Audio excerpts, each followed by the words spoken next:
Jsem zase já, Lukáš.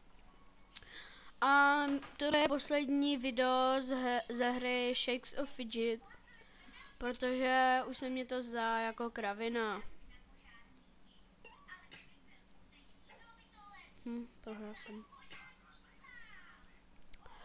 Takže toto video budu natáčet 10 minut, abyste si to užili. No, zase stejně moc neužijete.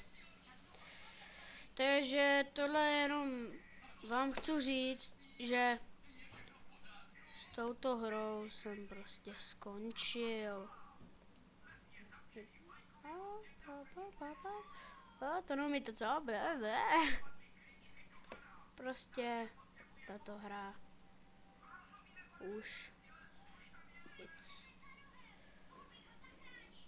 Tady do této složky nahrávám moje videa.